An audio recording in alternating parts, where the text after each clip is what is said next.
Topic that is photo respiration, ये complete करते हैं आज। तो देखो मैंने आपको हमेशा बताया है कि जब भी हमको कोई टॉपिक स्टार्ट करना है तो उस टॉपिक का मीनिंग पता होना चाहिए, ठीक है। तो यहाँ पे आपका वर्ड क्या है, टॉपिक फोटो रेस्पिरेशन। तो पहले हम वर्ड ब्रेक करेंगे, ठीक है ना।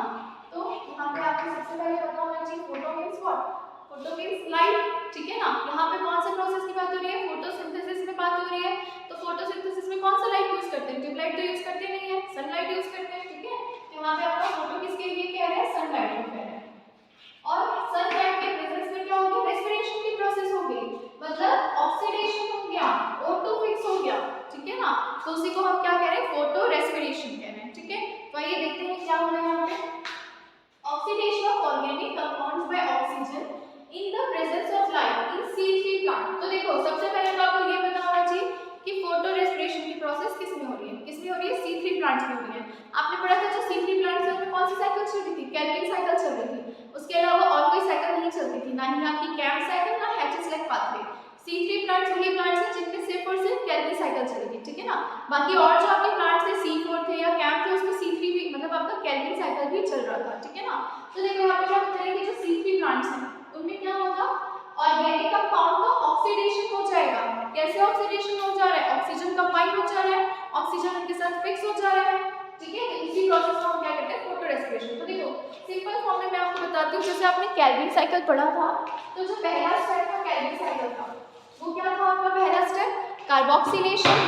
कार्बोक्सिलेशन में होता क्या था, राइबोस बाइफॉस्फेट जो है आपका कंबाइन हो जाता था CO2 से, ठीक है। और फिर वो अपना प्रोडक्ट बना लेता था PGA।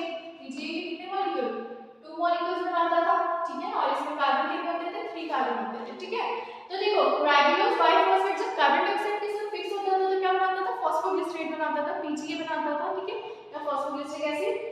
लेकिन यहाँ पे हम केल्विन साइकिल तो नहीं पढ़ रहे हैं, यहाँ पे आप क्या देख रहे हैं, फोटो रेस्पिरेशन देख रहे हैं, जो कि केल्विन साइकिल होने के टाइम पे हो जाती है कभी कभी, ठीक है ना। तो होता क्या है, यहाँ पे राइबोस बाइफॉस्फेट से CO2 ना कंबाइन होकर ऑक्सीजन कंबाइन हो जाएगा, ठीक है। और ऑक्सीजन कंबाइन होकर एक नया प्रोडक्ट फॉर्म कर लेगा। तो इसी प्रोसेस को हम क्या कहते हैं, फोटो रेस्पिरेशन कहते हैं। इस प्रोसेस का प्लांट में कोई बहुत ज्यादा यूज नहीं होता है, ठीक है ना। रेयरली ये प्रोसेस जो है हो जाती है। कौन से प्लांट में होती है, आपको याद रखना है C3 प्लांट्स में होती है, ठीक है। तो ये आगे देखते हैं क्या लिखा है, substrate of photo respiration is glycolate which 2 carbon compound, therefore it is also known as C2 cycle और ग्लाइकोलेट साइकिल। तो देखो यहाँ पे क्या बता रहे हैं, जैसे कि हम C3 प्लांट में केल्विन साइकिल चल रहा था तो उसको केल्विन साइकिल कहते हैं, C4 प्लांट में आपका हैचेसलैक पाथवे था, ठीक है ना। तो वैसे यहाँ पे जो साइकिल चलेगा फोटो रेस्पिरेशन के दौरान उसको हम क्या कहेंगे, C2 साइकिल या ग्लाइकोलेट साइकिल कहेंगे। क्यों कह रहे हैं, क्योंकि जो फोटो रेस्पिरेशन की प्रोसेस हो रही है आपका सबस्ट्रेट जो है वो क्या है, आपका ग्लाइकोलेट है, जो कि कितने कार्बन का है, 2 कार्बन का है, ठीक है। इसलिए इसको क्या कहा जाए, C2 साइकिल, क्योंकि 2 कार्बन की बात हुई इसलिए C2 साइकिल बोल दिए, या फिर उसको कह रहे हैं ग्लाइकोलेट साइकिल। तो आपको याद रखना है कि फोटो रेस्पिरेशन वो प्रोसेस है जिसमें ऑर्गेनिक कंपाउंड क्या हो जाएगा, ऑक्सीडाइज्ड हो जाएगा, किसके प्रेजेंस में, ऑक्सीजन, मतलब ऑक्सीजन उससे जाके क्या हो जाएगा, कंबाइन हो जाएगा लाइट के प्रेजेंस में। तो उसी को हम क्या कहते हैं, फोटो रेस्पिरेशन। कौन से प्लांट्स में होगा, तो C3, आपके जो नॉर्मल है गुआवा है, मैंगो है, ये सब प्लांट्स में ही होगा, ठीक है। इसमें जो फोटो रेस्पिरेशन का सबस्ट्रेट है वो क्या रहता है, ग्लाइकोलेट होता है। इस वजह से इस साइकिल को हम ग्लाइकोलेट साइकिल या फिर आपका C2 साइकिल भी कहते हैं, क्योंकि ये ग्लाइकोलेट कितने कार्बन का होता है, 2 कार्बन का होता है, ठीक है। तो ये तो एक इंट्रोडक्शन हो गया। अब मेन हम साइकिल पे आते हैं। तो देखिए साइकिल में क्या होता है, तो अब हम C2 साइकिल देख लेते हैं कि C2 साइकिल में एक्चुअल में होता क्या है, ठीक है। तो देखिए सबसे पहले आपको याद रखना है कि C2 साइकिल जो फोटो रेस्पिरेशन की प्रोसेस में 3 सेल ऑर्गेनेल इन्वॉल्व है, ठीक है। बाकी हमने जितने भी साइकिल पढ़े थे, आपके केल्विन साइकिल हो गए, हैचेसलैक हो गया, उसमें केल्विन में तो आपका मेसोफिल सेल इन्वॉल्व था, हैचेसलैक में आपके 2 सेल मतलब दो सेल्स की जरूरत थी, दैट इज आपका मेसोफिल सेल और बंडल शिप सेल, ठीक है। यहाँ पे अलग अलग सेल की जरूरत नहीं है, वो तो मेरा मेसोफिल सेल है, लेकिन 3 सेल ऑर्गेनेल इन्वॉल्व है। कौन कौन से, क्लोरोप्लास्ट, पेरोक्सिसोम, माइटोकॉन्ड्रिया। तो आपको याद रखना है सबसे पहला पॉइंट कि C2 साइकिल में 3 सेल ऑर्गेनेल इन्वॉल्व होते हैं, that is chloroplast, peroxisome and mitochondria, okay. अब देखते हैं हो क्या रहा है यहाँ पे। तो जैसे मैंने आपको बताया था नॉर्मल केल्विन साइकिल की प्रोसेस होती है जब, तो क्या होता है, राइबोस बाइफॉस्फेट जो है कार्बन डाइऑक्साइड के साथ फिक्स होता है और फिर आपका प्रोडक्ट प्रोडक्ट बनाता है पीजीए, ठीक है ना। यहाँ पे कार्बन डाइऑक्साइड तो फिक्स नहीं होगा, तो कौन फिक्स होगा, ऑक्सीजन होगा, ठीक है। तो देखिए हो क्या रहा है, राइबोलोज बाइफॉस्फेट जो कि कितने कार्बन का है, 5 कार्बन का है, इससे कंबाइन हो जाएगा ऑक्सीजन से।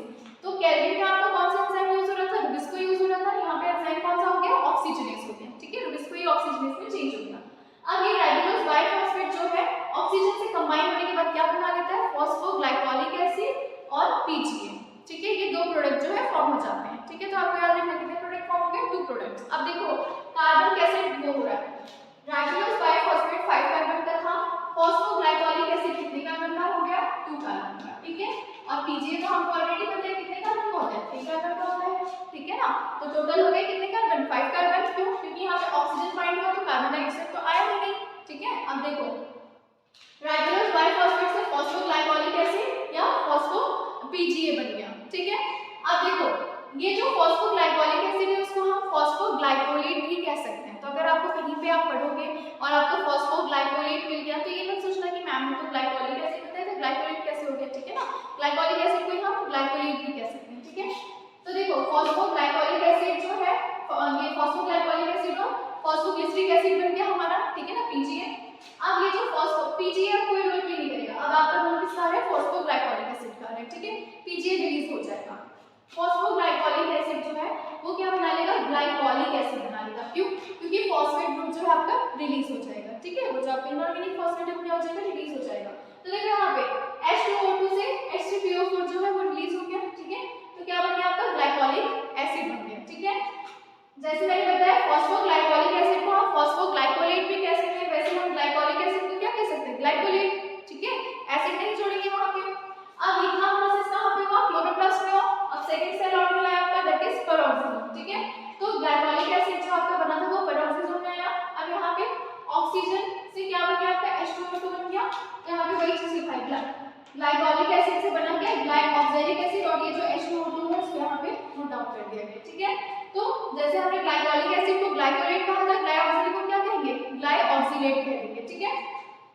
ग्लाइकोलिक एसिड से अब क्या बना आपका, ग्लाइसिन बना। तो देखो कार्बन कितने रहेंगे, 2 कार्बन के रहेंगे, क्योंकि हमारा फॉस्फोग्लाइकोलिक एसिड कितने कार्बन का था, 2 कार्बन का था।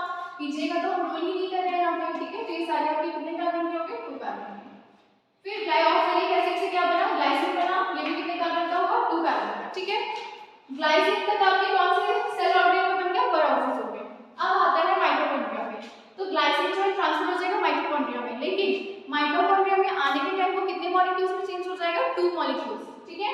तो ग्लाइसिन के कितने मॉलिक्यूल बन गए, 2 मॉलिक्यूल बन गए। तो अगर 2 कार्बन का था ग्लाइसिन तो 2 मॉलिक्यूल्स बन गए। ग्लाइसिन के तो कितने कार्बन हो गए आपके, 4 कार्बन हो गए, ठीक है।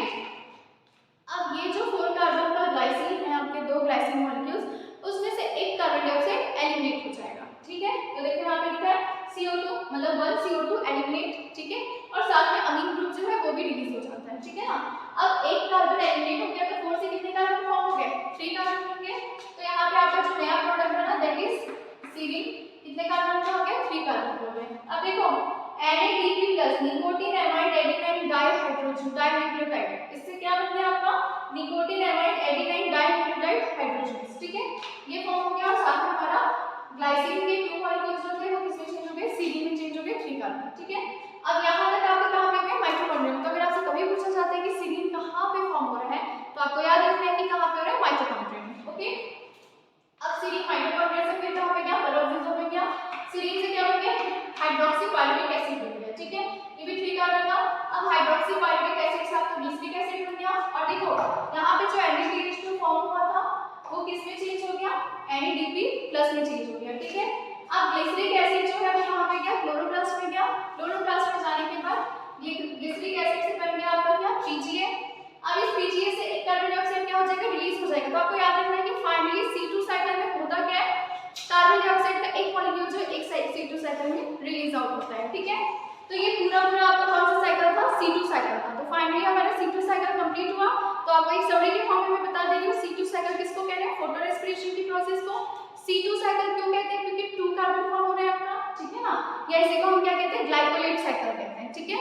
अब ये जो साइकिल है ये कब होता है, जब ऑर्गेनिक कंपाउंड जो है उसमें कौन सी प्रोसेस हो जाएगी, ऑक्सीडेशन की हो जाएगी। जो आपका ऑर्गेनिक कंपाउंड है वो क्या हो जाएगा, ऑक्सीडाइज हो जाएगा।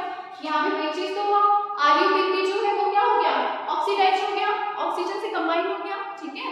तो ये जो साइकिल है आपका क्या कहलाता है, फोटो रेस्पिरेशन या C2 साइकिल। तो ये टॉपिक हमारा कंप्लीट हुआ। तो देखो अब एक और चीज आपको याद रखना है, जैसे मैंने बताया कि ये कौन सी साइकिल के दौरान हो रहा है, C3, मतलब आपका जो कैल्विन साइकिल है उस टाइम पे हो रहा है, C3 प्लांट्स में हो रहा है, ठीक है ना।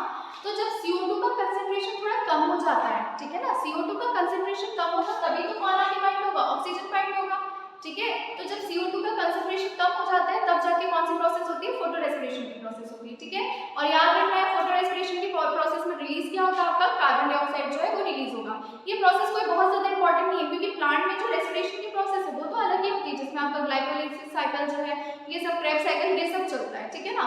ये बाय मिस्टेक हो जा रहा है, ऐसे कह सकते हैं हम, ठीक है। फोटो रेस्पिरेशन की प्रोसेस तो ये बहुत ज्यादा यूजफुल प्रोसेस नहीं है कोई, ठीक है।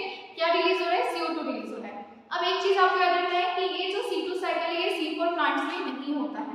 ये किस प्लांट में नहीं होता है, C4 प्लांट जो हमने डेजर्ट एरिया वाले प्लांट्स पढ़े थे आपके, उनमें ये साइकिल जो है नहीं होगी, ठीक है। तो ये फाइनली आपका C2 साइकिल कंप्लीट हुआ। I hope